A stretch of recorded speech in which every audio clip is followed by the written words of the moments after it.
Why choose a Sleep Number smart bed? Can I make my side softer? Can I make my side firmer? Can we sleep cooler? Sleep Number does that. Cools up to 8 times faster and lets you choose your ideal comfort on either side. Your Sleep Number setting.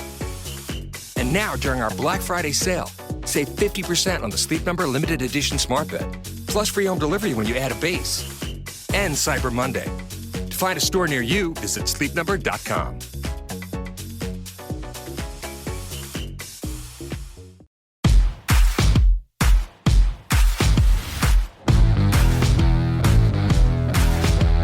Welcome to the Dogs Podcast with your hosts, Blake Reneker, Justin Charles, and Josh All.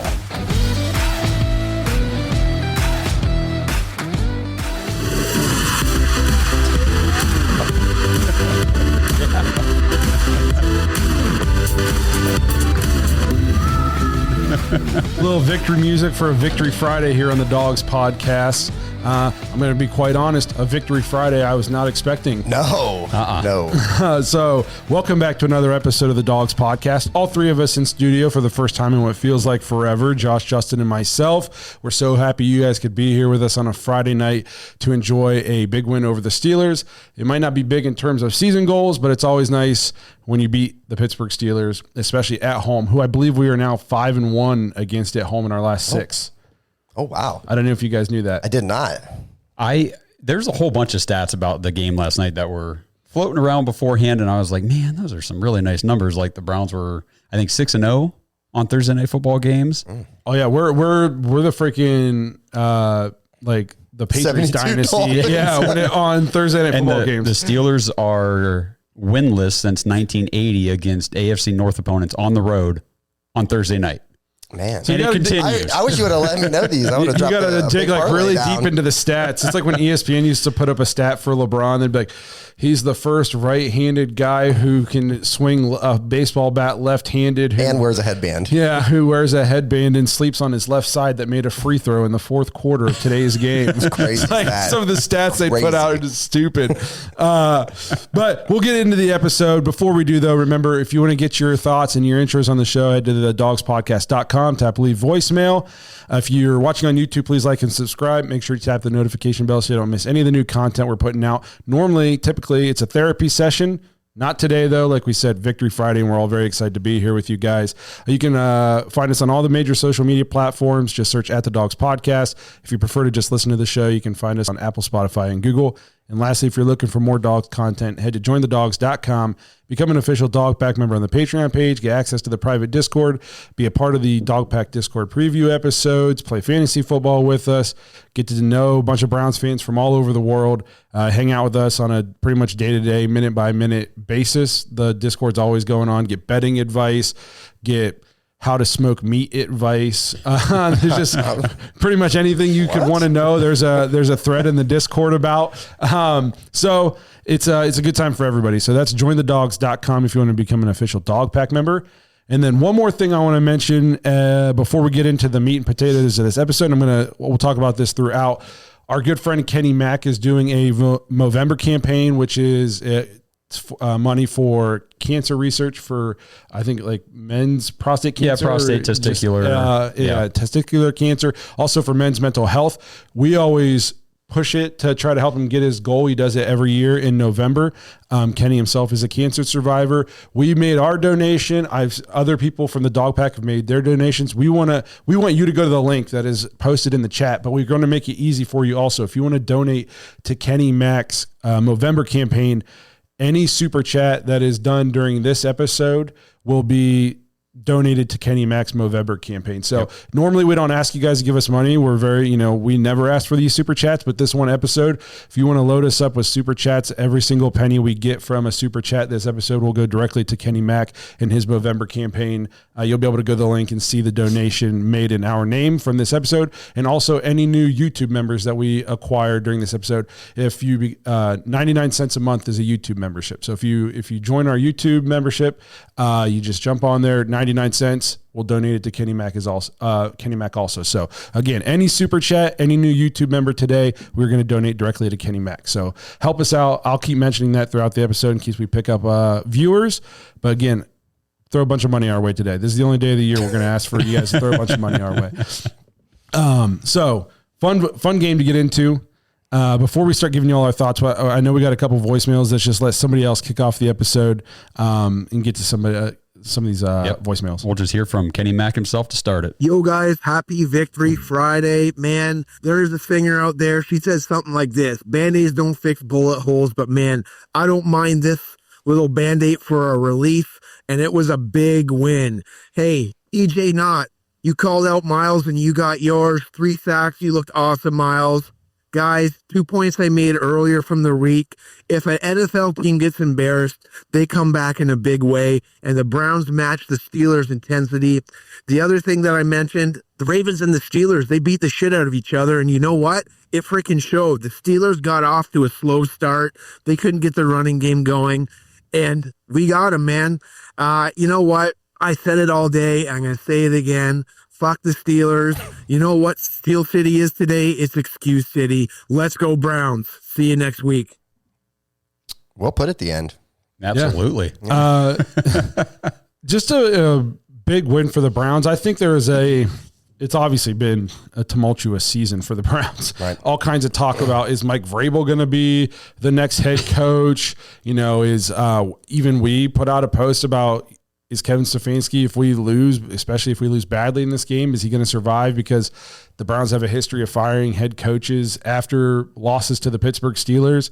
And then when they come out and they play inspired football. Yes. I mean, they played like a team that was 8-3, or 2-7 or whatever we were, 2-8 last night, instead of 8-2 or what. Right. I'm backwards, but I know what you're saying, bro. Yeah, we played like we had something to gain. Yeah. Which sometimes it doesn't always feel like that. You know what I mean? Like you come out and you lay an egg against the Saints less than a week ago, a few days ago. So to come out on a short week and kind of put a lot of that to bed, at least for 8 more days, I thought that was big for the Browns to kind of just like quiet the chatter. Yeah. Yeah, and I mean, for me, it started with that defense for the first quarter was didn't give me a whole lot of faith and optimism for the rest of the game, because I think on offense we ran 6 plays for, 19 yards. We had 3 total minutes of possession, I believe, in the first quarter. It was brutal. Yeah. Brutal. 2 3-and-outs, and just our defense, the energy was there from the jump. You felt it with Miles. It was like, man, I think this is going to be a Miles game. There's sometimes where he isn't as effective. Yeah. Not the case last night. He was all over the place. The whole TJ Watt, Myles Garrett thing was great this week, because when Myles was asked about it ahead of the game, I mean, his response, I don't know if you guys saw the video. I mean, he was so nonchalant about it and was like, hey, just let the better man win, but I think I'm the better one, or whatever he said. And it was like, he came out and showed it too. Rick Atkins, thank you for the donation. We'll make sure Kenny Mack gets that. That's awesome. Yes, thank you. I thought I loved hearing Miles kind of talk his shit after the game. Yeah. You know what I mean? Like if there's going to be a lot of people are kind of like get pissed at Browns defensive players when they celebrate, especially after like we give up a big play or we lose, that kind of thing. But if there's one guy who deserves to kind of talk shit from the Browns and the Browns defense, it's Myles Garrett. And he almost never does. Right. Yep. You know what I mean? He's very just, kind of lets his play speak for himself. He's kind of he's kind of like a soft-spoken guy. Yeah. And I kind of liked him coming out and just kind of being like, I fucking told you so. Yeah. Well, I mean? He classed it up. I mean, he said, I got a lot of respect for those guys on the other side of the ball, and, but I think I'm the best one. Yeah. And the thing is, it was great last night because it was the opportunity for these guys to go head to head for the first time since Miles won the Defensive Player of the Year award last year. TJ Watt, we all know the story, cried about it, posted on Twitter, nothing I'm not used to, boo-hoo, woe is me, blah, blah, blah. And then they get this opportunity to go head to head and kind of show out for each, corresponding defense. And TJ Watt was a no-show. Yeah. Nothing. I mean, he had 2 total pressures the entire game. That was it. Yeah, Jack Conklin kind of made him his bitch. I know. I mean, now he's got to fight DeJuan Jones for parental rights. Oh my gosh. Well, somebody's going to be owing somebody child support.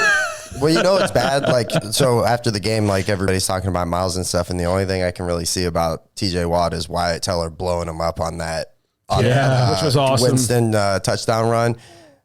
Literally just launched him. Like, it was awesome. Sent him. One thing I want to talk about this game. So just when I was coming in here, I kind of said we won this game, even though really, if you look at it, we didn't play that well. Like, we did some good things, but overall, we didn't play that well. They erased a 12-point deficit in about 8 seconds at one point. You know, it looked like we were going to lose. And to kind of, this was a game that the Cleveland Browns always lose and the Pittsburgh Steelers always win. Yes. You know, you watch that game and you thought, man, there's no way the Steelers should win. How did they win? And this felt like it was going to be another one of those games. Just to kind of put that in perspective, shout out to Chef Brian for the YouTube dog pack. We will make sure Kenny gets that. Thank you. Thank you. Yep. The Browns lost the turnover battle by 2. Yep. Failed to convert 2 third downs. They were 1 of 10. Didn't score a return TD. They were outgained on offense. Teams with that combination over the last 30 years were 0-67. That's crazy. Wow, that is the type of game that on the reverse is On always the reverse. happens to us. So when I say, guys, we didn't really play that well. I left this game going, how did we just win that game? This must be how Steelers fans feel all the time.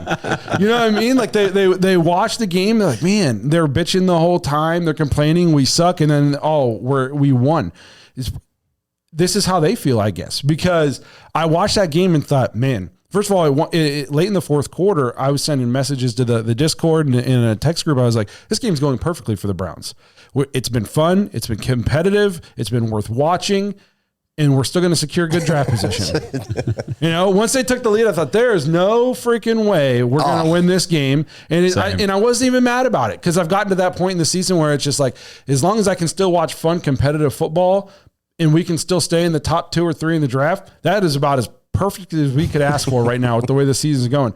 Then we go and win the game. And I was like, how the hell did we win that football game? I know my wife, she's new to Browns fandom, and we're sitting there watching the game. I'm like, there ain't no way we're winning this game. She's like, oh, you're a great fan. I'm like, honey, I've watched a lot of Browns football over the years.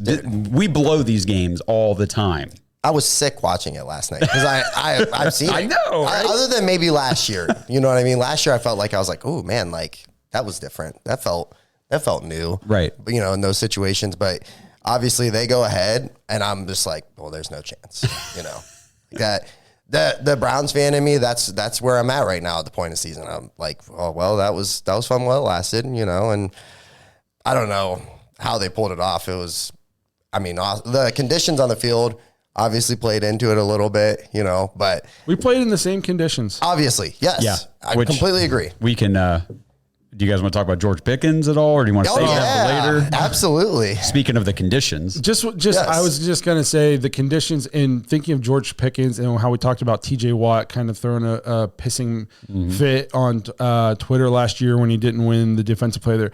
For a team that prides themselves on like physical and toughness, and we don't care, they're kind of a bunch of mentally weak pussies.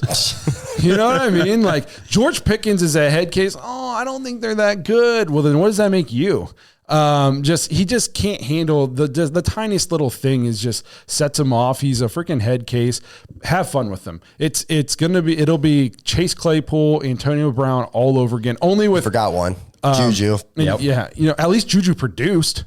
That's fair. You know what I mean? And it's just like he's just another one of these guys that 3 or 4 years from now he's not even gonna be there. That's what I said. I said he's on his path to irrelevance. So that last play of the game, I know there's a lot of stuff going around on Twitter and everything, but you go back and watch, and some people weren't sure exactly what happened.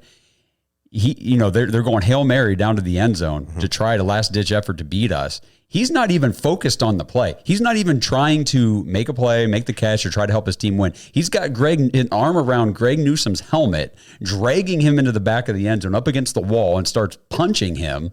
Yeah, I don't know how he's not going to get like a suspension or a fine or something. What was Newsome's quote after the game? He said he's a fake tough guy. Fake tough guy. Fake tough guy. Yeah, he is. Yeah, and then there's refs and there's cameramen like trying to pull these guys apart, and it's like you bailed on your team. Completely bailed on your team for trying to help. I mean, you might as well not even run the route. Put somebody else in there to go down and try to catch a ball because he was nothing for them. Timu Antonio Brown with Chase Claypool. That's freaking awesome. That's awesome. If you go back and watch the last Hail Mary, first of all, Russell Wilson might still be laying on the field. Yeah, he got freaking blown. murdered. And then second, if you go watch, not a single Steelers wide receiver attempted to go catch the ball. It's like nobody was even looking. George Pickens wasn't the only one. He's over fighting Newsom. I don't know what anybody else was doing. Russell Wilson stands in the pocket and just gets obliterated. And if he goes back and watches that replay, he's going to be like, guys, what the hell? I did that for free. Yeah. I threw it right up and there's all these guys. And then the Browns literally could have just watched the ball in the air. They could have not knocked it down. They could have just ran away. I know there was like 3 Browns there trying to bat it down. It's like they were like nervous. Like, is it just us? There was nobody there. I'm just, what is going on? Everybody? But no, it's just, they're just mentally soft sometimes, all the time. I'm going to make fun of them for it. But there's good things in this game. I wanted to talk about Jerry Jeudy. Sure. Yeah. Absolutely. I put it out on X last night after he made a couple nice plays. I said, Jerry Jeudy, ever since we started getting just halfway competent quarterback play, has looked pretty solid. Yeah. And he's like a steal. Yeah. He's on pace for around 70 catches and 1,000 yards. And that's playing in a really freaking bad offense. Right. Yeah. I've got the stat breakdown. You want me to read go it real ahead. quick? Yeah. So this does not include the Cincinnati game where it was Watson, DTR, Jameis, like that. I didn't even include the stats for that game, but 6 full games with Watson. Jerry Jeudy had 36 targets, 20 receptions, 248 yards, and 1 touchdown for 41 yards per game. In just 4 games with Jameis Winston, 2 fewer, he's got the same targets, 36 targets, 24 receptions, 4 more receptions, 379 yards, and a touchdown for 95 yards per game. I mean, that's huge. I looked at the stats from last night. He ran 55% out of the slot, 38% out wide. They're moving him all over the formation. They had him in the backfield for a 4th down play. Like a little window dressing. Yeah, to give Nick Chubb that fullback spot up the gut. Like, they're moving him all over the place. Not to take any spotlight away from him, but I think everybody kind of looks, other than Tillman had a rough game last night, but I thought Elijah Moore's kind of flashed now, No, the longer I was down on the Browns wide receiver core, and the longer I watched them play with Jameis, and he's had 2 good games and 2 bad games. It's been the full Jameis experience so far. Right. The more I come away thinking this wide receiver core could be pretty solid with a quarterback. And if they could add an X factor guy, just to add a difference maker, even if it's not, like I've said, Justin Jeffersons don't grow on trees. It's very hard to just go out and find a Justin, but just a guy who just scares you. And maybe it's Jamari Thrash. I would freaking kill to see this guy get to play. What is going on in practice that he's not? He was on the field a little bit last night. I saw him out there. Can we just get this guy to the ball somehow? See what he can do. I would argue that, Winston's record as a starter is 2-2, but I don't think he's had 2 good games, 2 bad games. The Saints game, he was almost 400 yards, 2 touchdowns, no picks. That's true. So he's had the 3 offense itself just wasn't. We have no run game, nothing to support him. The only bad game was the Chargers game. Yeah, and it was really bad. But now that you mentioned the Saints, he actually balled out. I just was thinking in my head about the loss. Yeah. I mean, overall, he's playing very well, and I think the offense believes in him. The guys like him. He's a leader. They want to follow him. I love the energy he's bringing to this offense. Jerry Jeudy, since week 8, is 5th in receiving yards per game at 94.8. Like you said, on the only receivers he trails is T. Higgins, Jackson Smith and Jigba, Jamar Chase, and Justin Jefferson. I'll take it. Very impressive. So he's been really solid. I've been really impressed with Jerry Jeudy the last month. The first part of the year, we were like, man, maybe we've traded for this guy and paid him a little too early and all that kind of stuff. And now we're seeing with competent quarterback play, all right, maybe we got ourselves a guy. Yeah, I've enjoyed what I've seen. And like you said, the entire wide receiver core, I think, has a chance. We just got to get consistently good quarterback play. And that goes a long way into helping your wide receivers out. Before we move on, again, now that we picked up some more viewers, reminder, any super chat we get today will be 100% donated to Kenny Mack's Movember campaign. So hit us up with your super chats, any amount, or any YouTube member today that will also be donated to Kenny Mack. So again, we don't normally ask for money, but as much money as we can get today, that's help Kenny get to his goal. That's what we want to do. Another guy who had a really good game before, then after this we can get to another voicemail. Dalvin Tomlinson had 10 pressures. Yes. And I maybe he listened to the show last week because I kind of talked about like when was the last time we really heard from him. He hasn't 10 pressures from the interior. Yeah. You don't see that very often at No, all. he balled out. Yeah. I was so impressed with him. Mo Hurst coming through on that fourth down stop to hit. And Jalen Warren he was a guy last night running the ball that I kept thinking he's going to break one. Yeah, for sure. He already has. He's got the seam. Yeah, he's got the speed. He's able to get through there. Najee, I wasn't so worried about. It seemed like every time we were pretty much bottling him up. But when Warren was getting the ball, like, he's going to break one at some point. But to stuff him on that, and that was Mo Hurst just. Yeah. Oh man. I continue to be impressed with Hicks too when he's on the field. Yes. I feel like he's he's getting dogged on social media a little bit. I don't understand it. Like I think Hicks has been a good player for us. Yeah. Oh yeah, I agree. He's not the world's best pass defensive. No, but that's where JOK, but we don't have him, Shout out Tony. Thank you so much. Let's get Kenny to his goal. This episode is sponsored by Manly Bands. Dog Pack, it's hard to believe, but the holiday season is here. Ladies, treat your men, and men, how about treating yourselves? Manly Bands is having an early Black Friday sale, 30% off site-wide, plus you get an additional 25% off when you use promo code DAWGS, DAWGS, when you check out.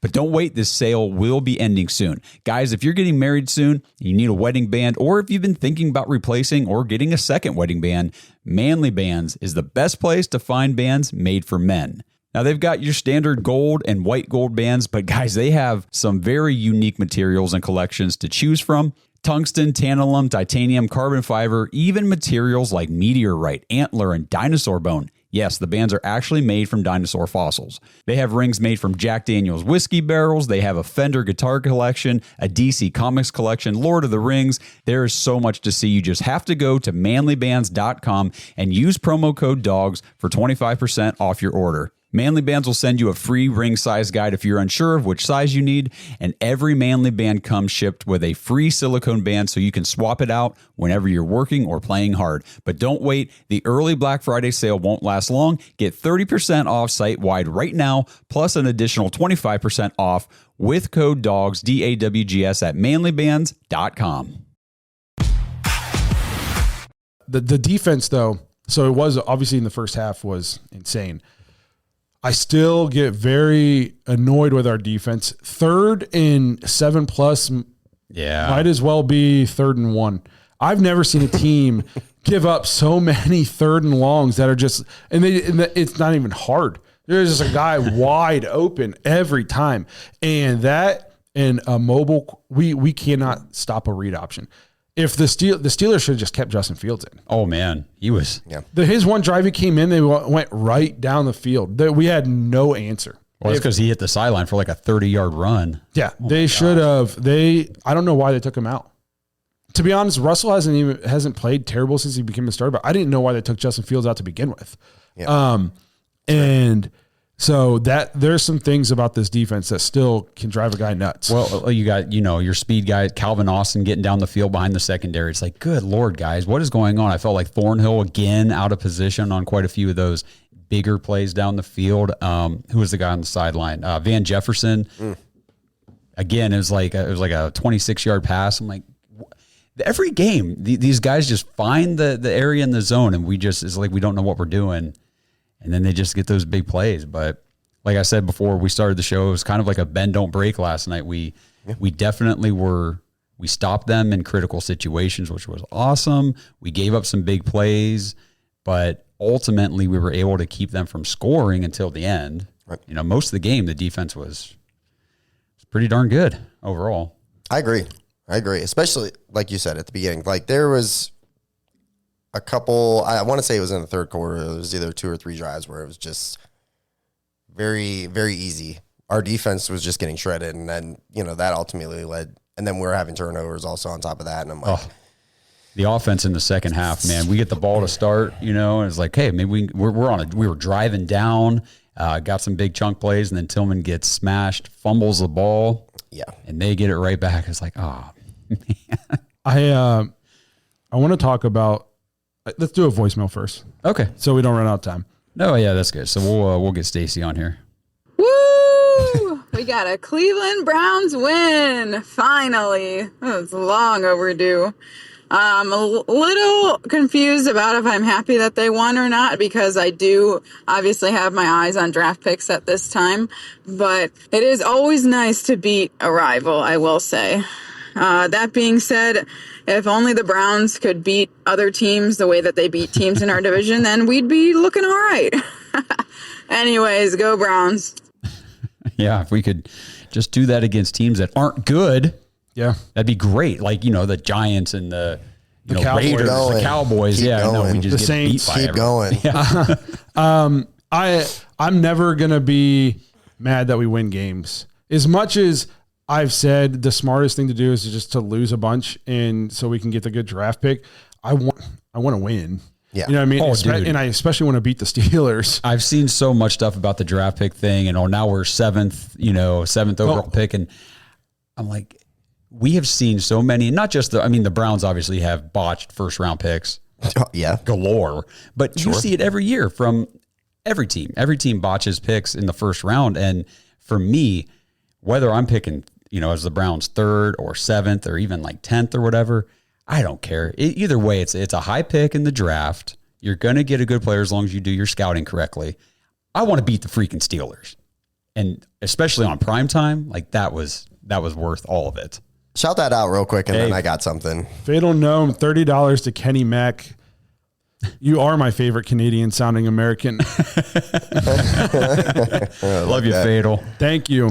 No, my thing with just the whole wins and losses and all that stuff is I went through a period, and we all did, where if we had 1 or 2 wins a year, it better be against either Pittsburgh or Baltimore. You know what I mean? That used to be like the only thing that we looked forward to through all those bad years, which I feel like it felt like that a little bit leading into last night's game. But I mean, to beat Baltimore and Pittsburgh, I know we were only at 3 wins. We can't really sit here and talk shit. And I want to, when you talk about, how if you're only going to win a couple games, beat Baltimore, beat Pittsburgh, Kevin Stefanski, since he was hired as head coach, he is 26-14 at home, and he's 11-4 at home against the AFC North. it's impressive. So we can table that. Let's listen to a voicemail, but I think we got to talk about Kevin Stefanski and the coaching thing, I think. Yeah, for sure. Before I play Brad's voicemail here, I did just want one last comment on the whole draft pick thing is as a football fan, and we played in school and stuff. It's just the competitive nature. I just can never get myself in that mindset of tank, let's go lose, because I look at a team like the Giants, right, who just benched Daniel Jones for the same reason the Broncos benched Russell Wilson a couple years ago, for the injury, contract clause, all that kind of stuff.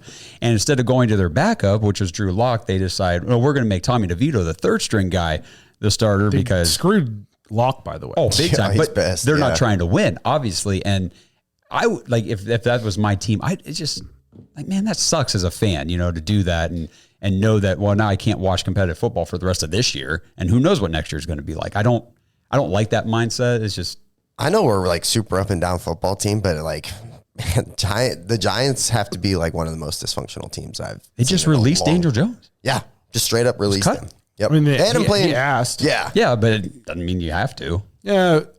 Honestly, that might be the best thing they've done for a player in a while. You know what I mean? Like they at least they granted it. He asked. They're not I heard that in his first practice, he went to 4th string, and then he was a safety scout. Yeah, really? He was playing safety. And so in his press conference, he was just busted his whole. So that for them, they did him a favor. He was like, I don't want to be playing safety on the scout team out here. Can you please just let me go if you're gonna? And they were like, okay, yeah, sure. So that might be the best thing they've done for somebody. But still, just as a fan of the team, that's I feel for fans of those franchises. Yes, the Browns are not doing well this year. Yeah, we had a window, but we have good players on the team, that are still fun to watch. It's not like it's completely devoid of talent. But all right, here we go, Brad.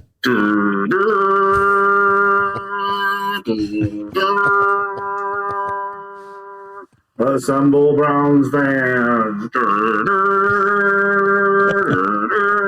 We beat the Steelers on Thursday Night Football. How about them Browns? Yeah, boy. I mean, I got free tickets to this game. My wife surprisingly said she didn't want to go. I mean, I had my expectations in the sub basement for this game, and it was an awesome game. Like, honestly, when I came to the stadium, it had that like Thursday night playoff atmosphere. I don't know why, but it just had that feel. Then the snow and everything, and the game was just back and forth. Is there some things we could clean up? Sure, whatever. Game has seemed on. I mean, that one interception, whatever, who cares? It was a great game. Defense on, Myles Garrett, crowned the king. And, yeah, it was a great all-over game. And where's TJ Watt? Did you guys see him? I didn't see him anywhere. And, yeah, frauds. Steelers are frauds. Here we go, Browns. Let's go, guys. Woof, woof, woof. I did want to say real quick before we forgot, shout out Nick Chubb for putting up 2 touchdowns against the team that destroyed your knee last year. Yeah. Absolutely. I do want to talk about what do the Browns cannot run the ball. Dude, they are destroying Nick Chubb's career yards per carry. He had 20 carries for 59 yards at 3 yards a carry last night. His longest run was 7. Some of that is he's not all the way back yet, I don't think. Is he going to get all the way back? Blocking, I think some of it has to do with we run so much out of the shotgun. Like, we have to be able to run the ball better. And I understand in today's NFL, you're going to be probably more pass than run, but you still have to be able to lean on the run game sometimes, especially when you have freaking Nick Chubb. And it's making us very one-dimensional. It's part of why you can have a quarterback throw for 400 yards against the Saints and only score 14 points, because you get down inside the red zone, the field shrinks, it becomes much harder to pass the ball, and you can't run the ball, and you become one-dimensional, and you got to settle for field goals, and you have a field goal kicker that can't make a field goal. So you ask, how can I have 500 yards of offense and only score 14 points? It's because you can't run the ball. Yeah, well, I mean, it's not even 500. It was Jameis throws for 400. We had 435. Yeah. It's total. I mean, it's really bad. Got to keep them honest. You have to keep the defense honest. You know what I mean? If you completely abandon the run, I like that they gave him 20 carries. I watch him though, and I'm like, that doesn't look like the same guy from 2 years ago. So I don't think he's healthy. I'm not a doctor or anything, but he doesn't look like. We talked about it all. You know, Breece Hall, we were not expecting him to come back and be Nick Chubb. I mean, maybe next year, but this year's going to be tough. It's a tough ask. But Blake, to what you were saying, I was looking at that today. I wanted to see what the actual numbers were, and the Browns are a 70-30 pass run ratio. That's like one of the highest in the league. I mean, we're not even close to 50-50. I think we looked last year. I think we were 55-45, if I remember the numbers right. 66% of our plays are run from the shotgun. 26% of the run plays are from the shotgun. That's the 11th most in the NFL. So pretty high. I mean, they're top half of the league in running out of the shotgun, and it does not work. I don't understand why we don't run more play action, you know? I mean, because they know we're not going to run. Yeah, well, that's what I mean. Like at least commit to it to a point where you can at least keep them honest. Well, we talked to Greg Pruitt, remember, and he said, there's the Browns try to do this RPO, but we talked about you can't RPO without the R. Right, that's fair. Yes, absolutely. And I miss. I never thought I'd say this, but I miss some of the principles of the Stefanski offense with the under the center play action boot. Defense doesn't know where the ball is. Every play looks the same. I might hand this off to Nick Chubb 5 times in a row, and on the 6th time, you think Nick Chubb has it because we're so good at making everything look the same. It keeps the defense. There is none of that this year. You remember some of those plays where Joe Flacco would do the play fake, the play action, then he would roll out, and David Njoku was wide open. Yeah, and there's nobody around. You watch the replay from the end zone angle, and the entire defense, all 11 guys are flowing this way, and Joe Flacco, and it's because everything looked the same. A pass looked like a run looked like a pass, and it kept the defense. There's no guessing right now. It's just we're in shotgun, it's a pass. Yep. And there's we're not even in a pistol. So if Nick Chubb's on the left, he's probably running to the right if he's getting it. And if he's on the right, he's probably going to run to the left. Yep, there's no way to disguise that. Yeah, because Jameis Winston's not pulling it. No. It's not. We're not even reading it. A lot of times with the zone read, you're reading, the backside. We're not reading. We're just handing it off, and then we're not blocking the backside outside linebacker, and he's just coming down and making the tackle from the backside because it turns out they're professionals, so they can do that. And it's just the run game is bad. I don't like seeing Nick Chubb run out of the shotgun because that's that just doesn't utilize his skill set the best. I feel like he is better utilized. Get him with a head of steam running toward the line, and then let him make his cuts, use his vision and his power. Whereas whenever you snap the ball 5 yards in the backfield and then hand it to him, he's got to go from a complete standstill. You know, I don't like it. And they're I really don't like it. Getting blown up in the back already on some plays. So I wanted to talk about Stefanski before I do, though. Again, I'm going to plug Kenny Max Movember. I think we're up to $70 so far this episode. Let's try to get to 100. Again, every super chat, every new YouTube member, this episode is going to go directly to Kenny Max Movember campaign. So let's try to get 30 more bucks at least in here and give a good $100 donation to Kenny Mac tonight. To everybody who's already donated to join, we greatly appreciate it. And I know Kenny does also.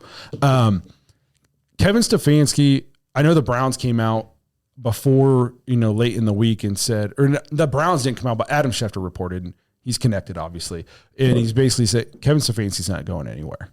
Like, he doesn't think his seat's really hot at all.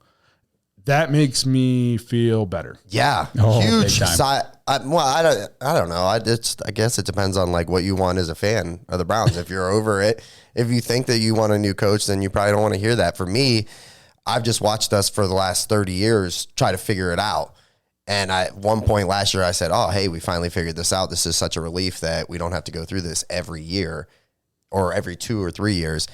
So to hear this, because for me, I thought for sure he was getting fired. Like every week that went on, I was just like, man, it can't get any worse.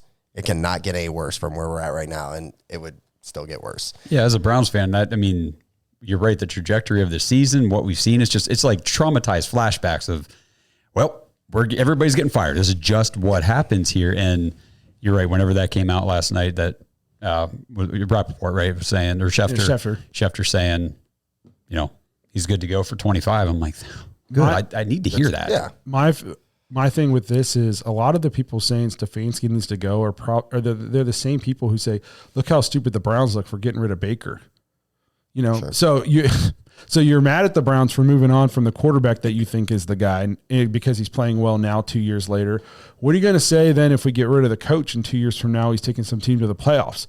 And Stefanski, I get so pissed at people who talk about him. He doesn't motivate. He can't lead the locker room. They don't like him. Did last year not happen? Did I imagine last year? No, it did. Yeah. Did I imagine 2020? Like, even good coaches have bad seasons. Sometimes he rallied the team through Zoom. Yes. Sometimes good coaches have bad years. You get injuries. It sucks. We as fans don't want to admit it. Kyle Shanahan has a lot of bad seasons out in San Francisco.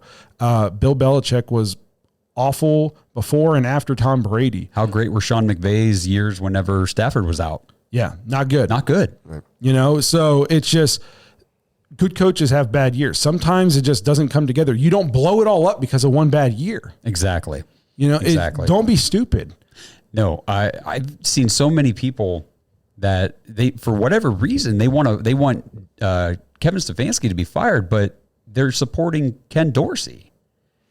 Like, I don't understand that. Saying that Kevin's responsible for the offense being so bad for the first 7 weeks because he called plays, and now I'm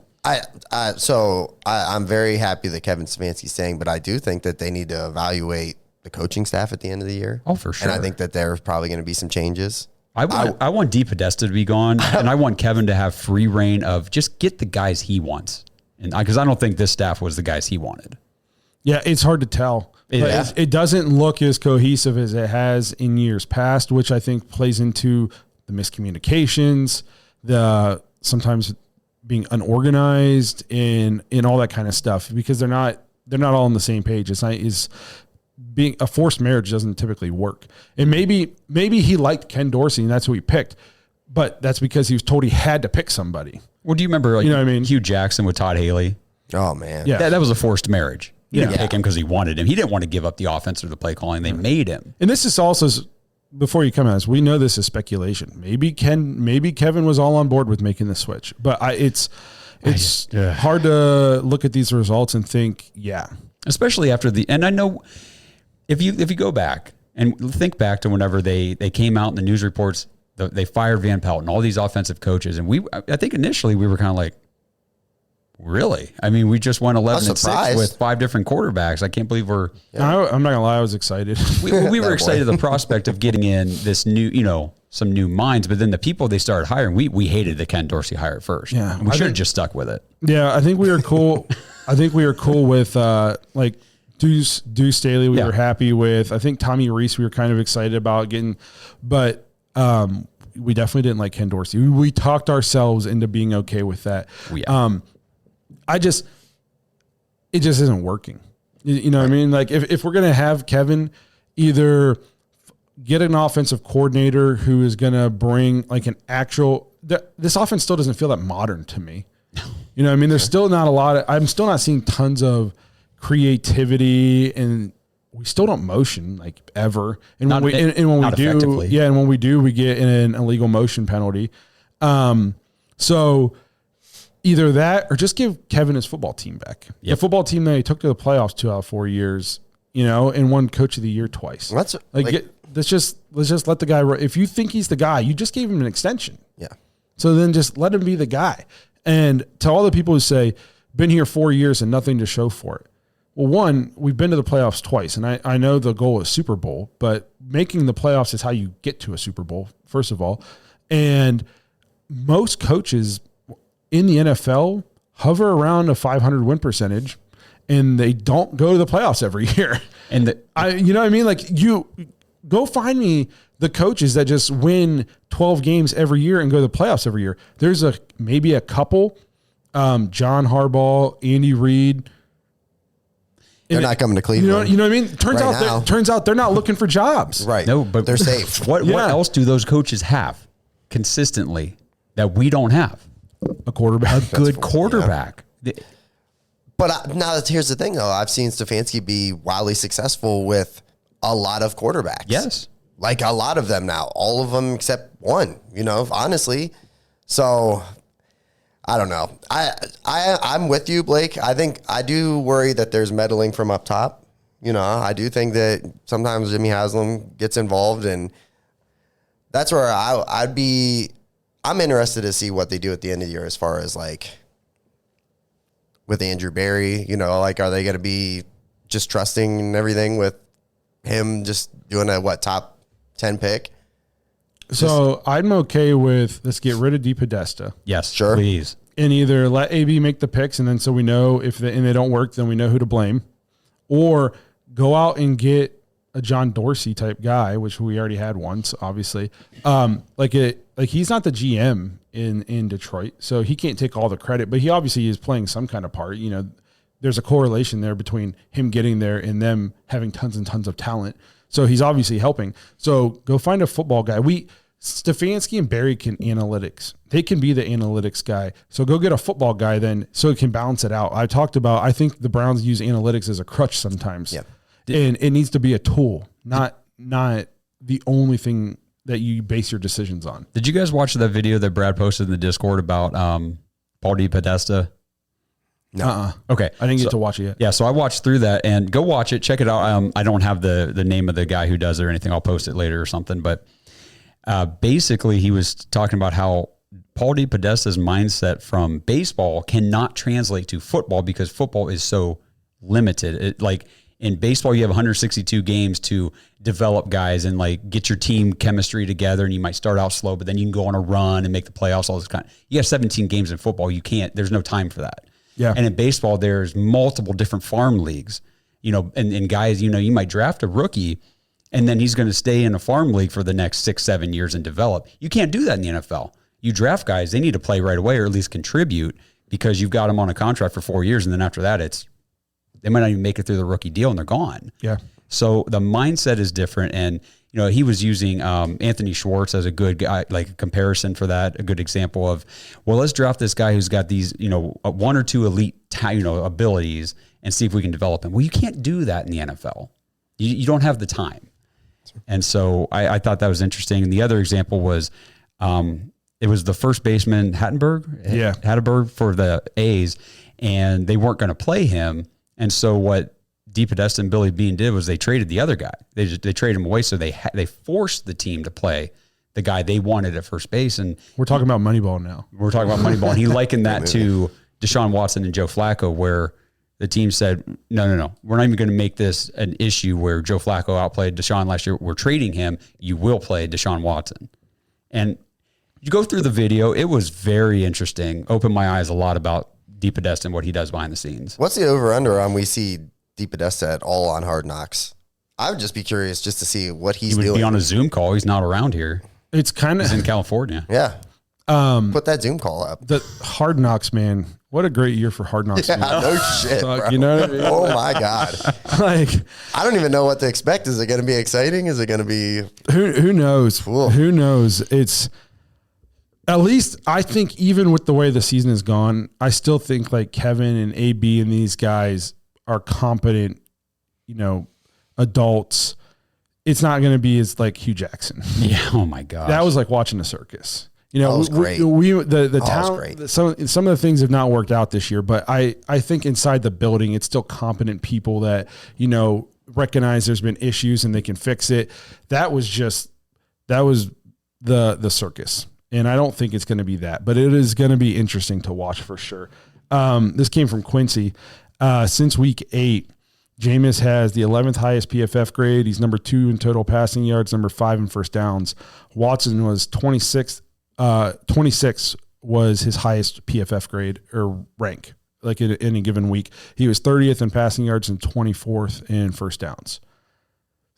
It wasn't all on the quarterback, but the team has gotten better since the quarterback change was forced to happen. Yes. There's no doubt. Oh, 100%. And the offense in general is significantly better. Because like we mentioned, we might be 2-2 in that time frame, but the offense, at least the passing offense, put up 400 yards. Yeah, it wasn't the offense out there letting Taysom Hill do whatever he wanted against us. That was the defense.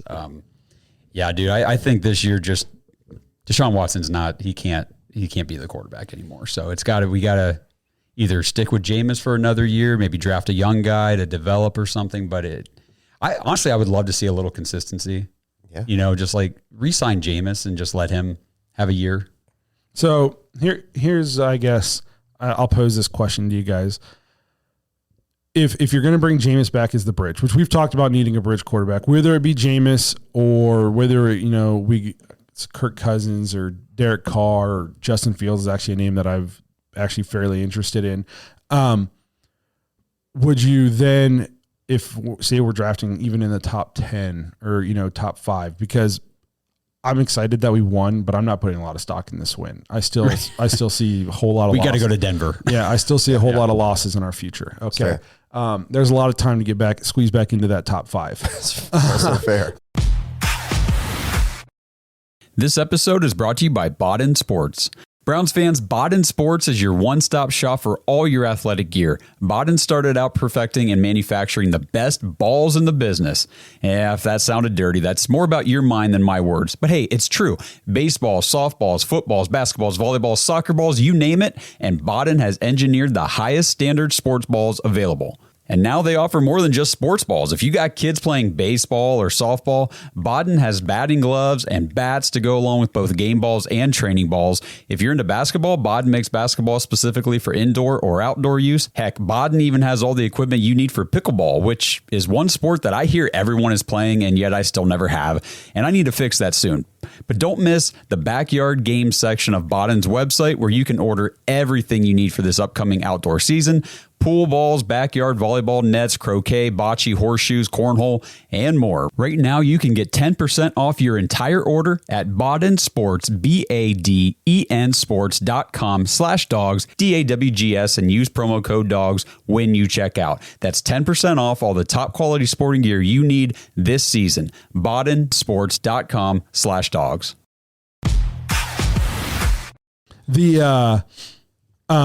Do you, even if you're going to use a bridge, Jameis or somebody, do you pick the quarterback and let him sit for a year in bridge, or do you get your bridge quarterback a weapon? So I've done very surface level so far on the quarterbacks for this upcoming class. And obviously we haven't entered bowl season yet, playoff season in college football. This is where some guys kind of emerge and step up and you start to see some names kind of get, thrown around for the draft and all that kind of stuff. But ain't a whole lot out there. I mean, I think Shador is a name, and Cam Ward is the other. And outside of those two, I don't even know if it's worth wasting a high pick on a quarterback this year, even to let him sit. I think you get, like you said, get him a weapon. I like that Tet McMillan. I know a lot of people are high on him from Arizona, the receiver.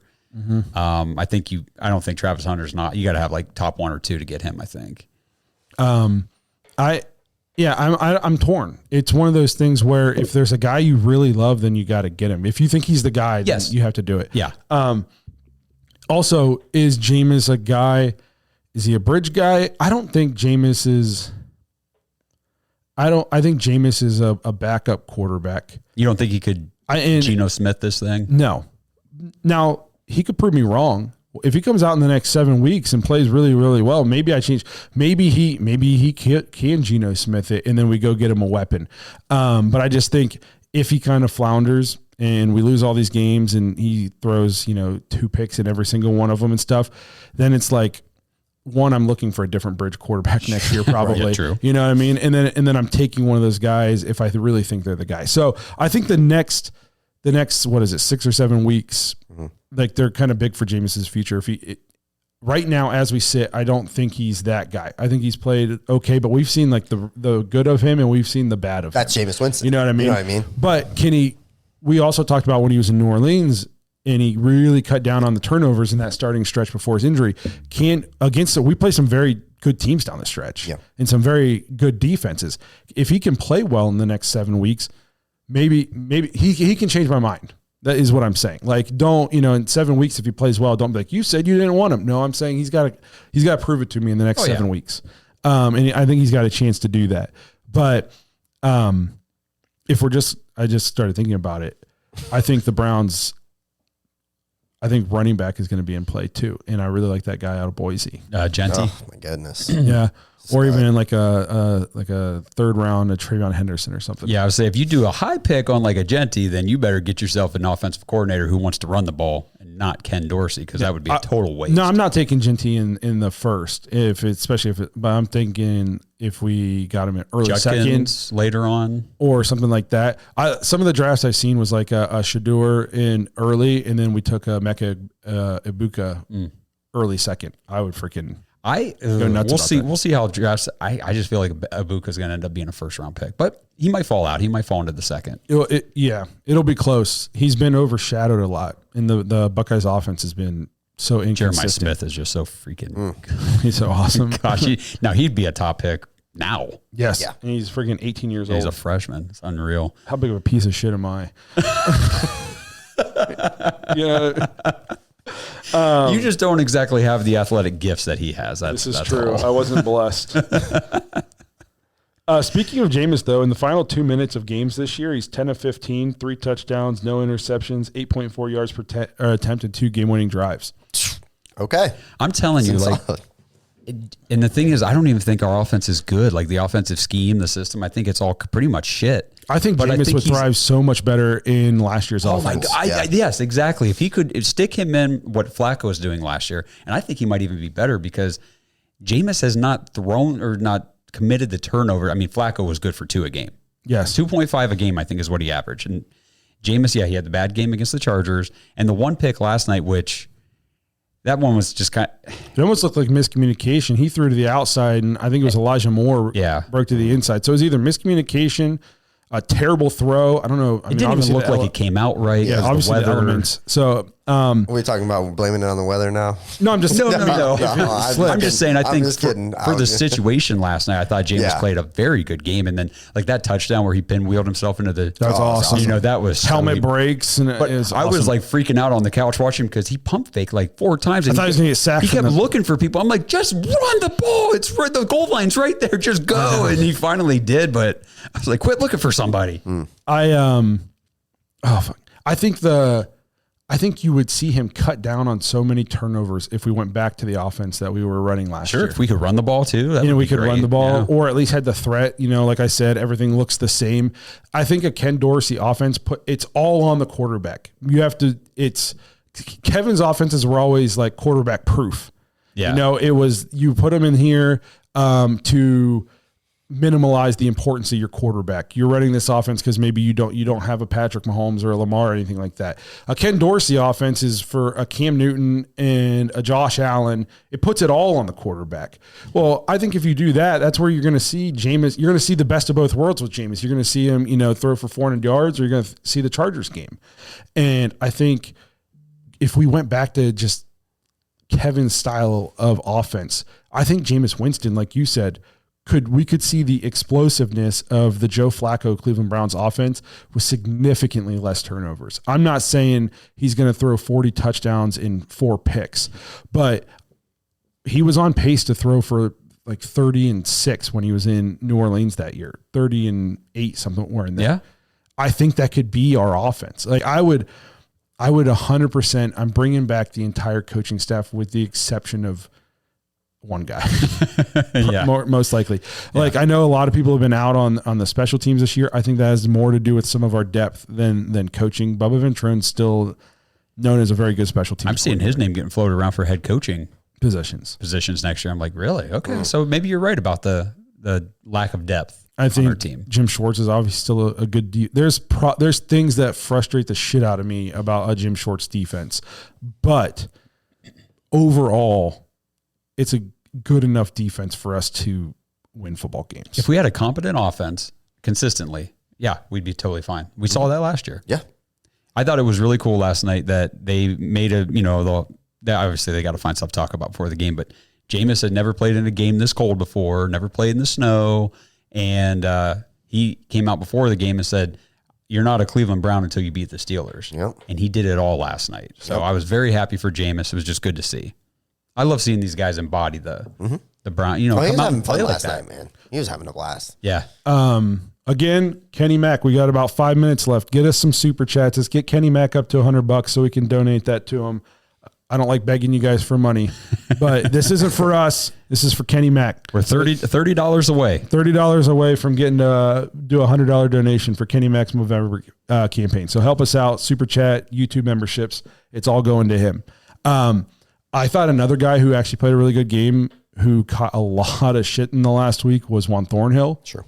And I saw a video of him basically owning up to jogging on that play. Good. And I was like, it doesn't erase jogging on the play and the fact that you haven't been what we wanted you to be since you've been here, but it was good to see a guy come out and take ownership of it and then go out and play hard. So many times these players will get called out for doing something like that, and then they go on Twitter and make excuses for themselves. Well, I mean, his Instagram post wasn't exactly I didn't see what it was. by the fans. He just posted, it was like the next day he posted a clip of Forrest Gump running, and he said, "This will be me on Thursday." Well, I mean, he was right. Maybe it might be just a. I feel like I know. I think a lot of people took it like smart ass. Yeah. Well, he said, I don't think it was because he played pretty well yesterday. Honestly, it might have been his best tackling game as a Cleveland Brown. Yeah. So I thought that was good. I liked seeing him actually take ownership. So, we see guys get on here and then they start chirping with fans. You don't know what you're talking about. You're not on the field, and I'm just, thank God, I just was happy to see him come out and be like, that was bad. I shouldn't have done that. Accountability. Yeah. Yes. That's what we've been missing a lot of, but Tony with another $20. Somebody help Tony out. Thank you, Tony. We need $10 to get to $100 for Kenny Mack. So let's help him out. We got a couple more minutes here. We want to get him to that $100 mark. I did want to, just real quick, I just wanted to mention it. Obviously, I love Chief. I love David Njoku, but dude, catch the freaking ball. I know it's snowing. I know it's wet out there and everything, but he had that wide open. This is before Jameis had to go do his rushing touchdown, but killed my fantasy team. Why? I mean, the thing is, Cedric Tillman it sucks because it's wide open, and I tell people all the time, every week, I'm like, he's good for one a game. One wide open drop where it just hits him in the hands, hits the ground every week, and it just happened.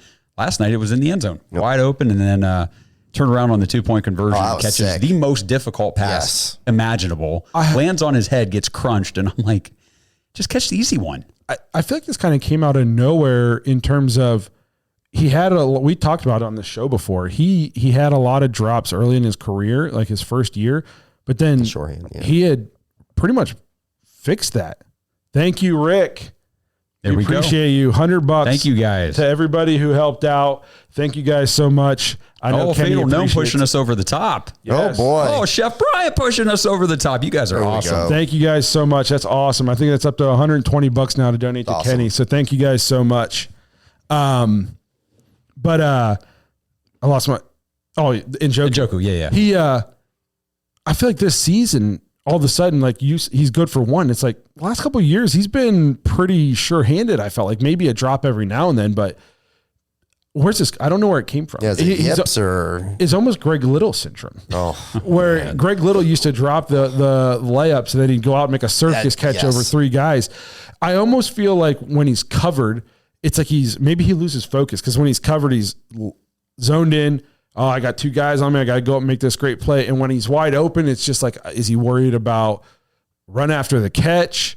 Is he worried about, is it just a lack of focus because he's, doesn't have to work for it? I don't know what it is, but it's frustrating. Now, Chief is arguably my favorite Browns player. So yeah, I'm not trying to talk shit and dog him, but it is frustrating because every week, and it's not just once or twice here and there, it's every week. Yeah, I don't know where it came from. It's just I just kind of chalked it up to that's just the way this season is going, apparently. That's fair. But what about what was it, Blake Whiteheart? Is that him? The guy we called up from the practice squad? They've been on the team for 8 minutes. That freaking catch where he went up and tipped it to himself and came down with it, that was a huge play in the game. And I thought Akins stepped up last night and had some big plays too. So, man, some of those Judy catches on third and fourth down, well, not third down, but, fourth down where we needed to pick it up and good chemistry. Just getting it done, man. Akins was second on the team in receiving. Yeah. 3 catches, 38 yards on 4 targets.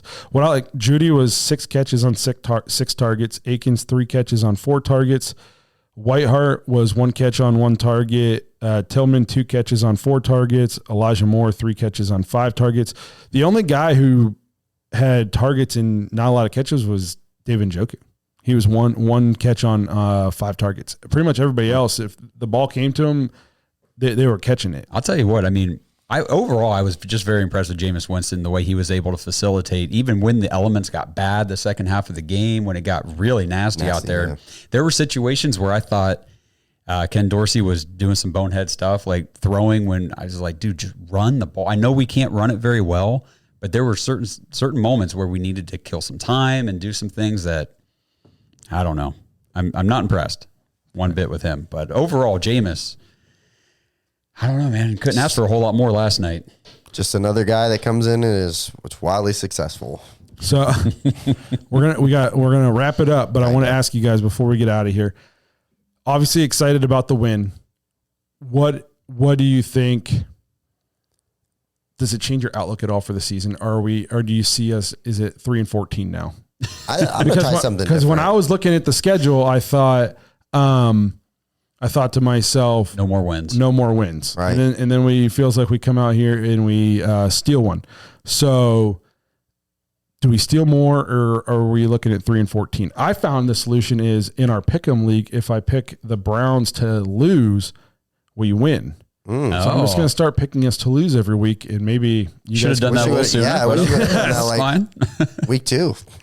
I'm of the belief I'm not going to put much stock into this, and I'm not going to get my hope up because I don't want to be hurt again. Okay. We got to wrap. We come out. I told a guy I worked today. I said if we come out and we beat Denver, maybe I'll perk up. I'm perked up. That's a road game. Yep. Yeah. Defense on the road, not good. My ears might. I'll look like a dog. Holy crap! Yeah, who are those guys? If we come out, and we beat Denver. Maybe I'll start to perk up a little bit, and then who's after Denver? Is it the Chiefs? No, it's the Steelers again. Steelers again in Pittsburgh. If we somehow manage to win that game, so if we stack, so we got to stack about 4 wins in a row for me to really.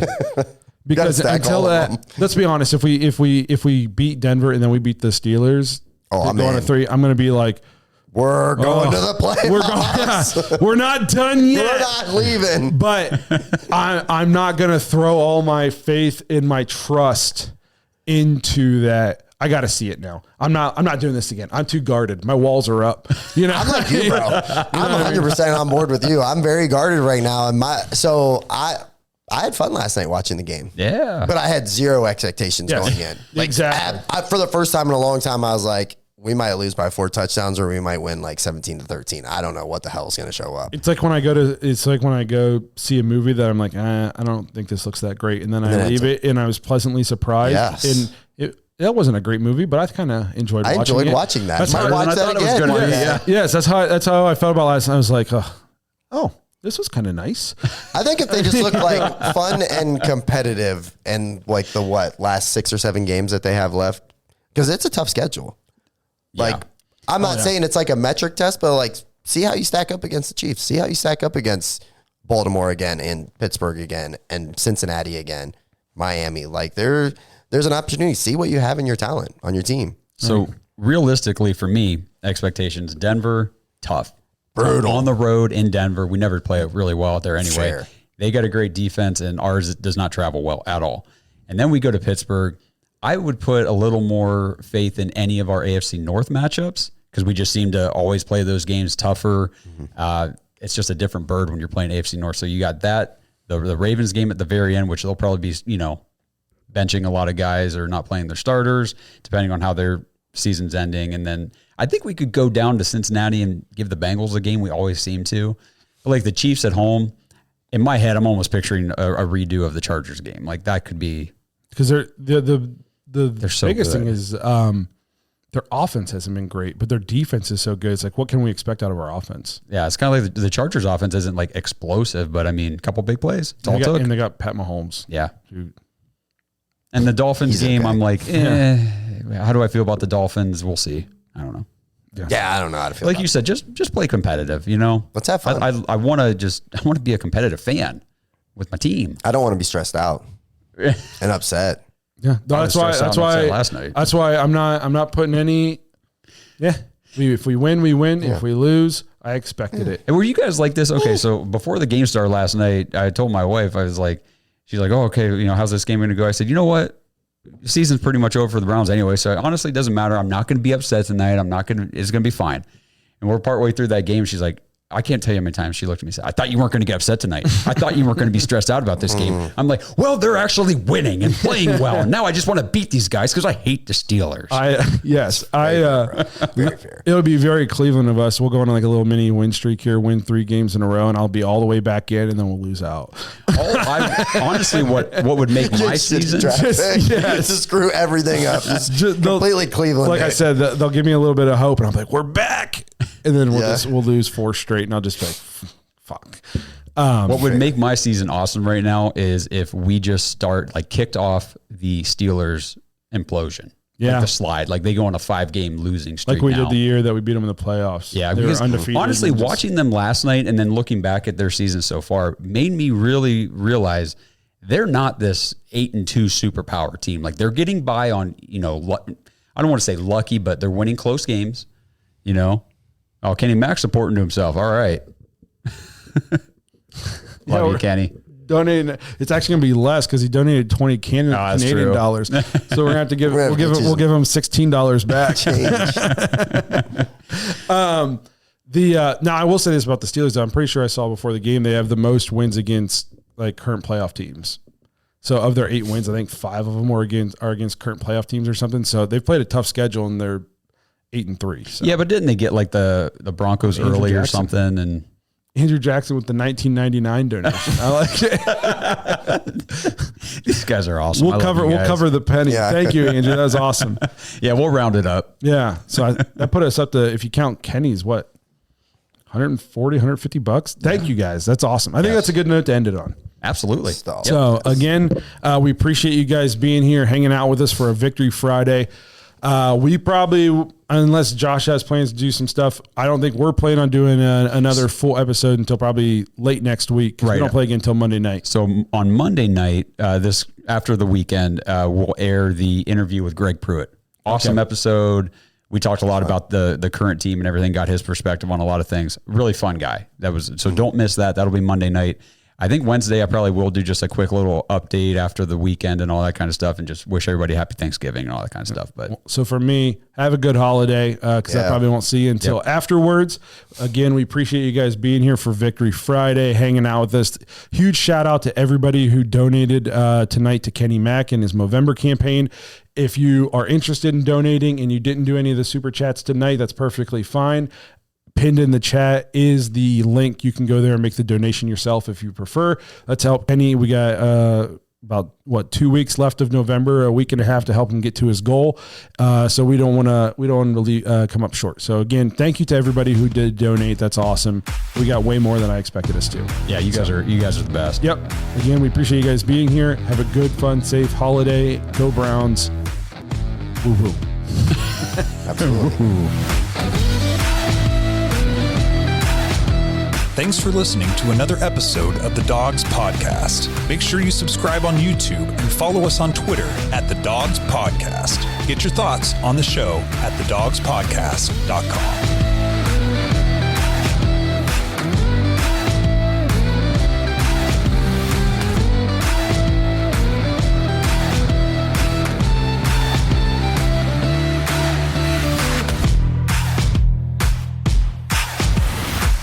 This episode is brought to you by Danger Coffee.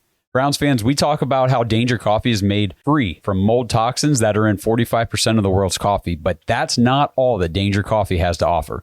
Mineral and nutrient deficiencies are a big deal. They make you feel sick, tired, stressed, and they can give you brain fog. These deficiencies negatively affect your immune system, your digestion, sleep, metabolism. Have you ever wondered why you get an initial burst from your coffee, but then you get that little crash not long after?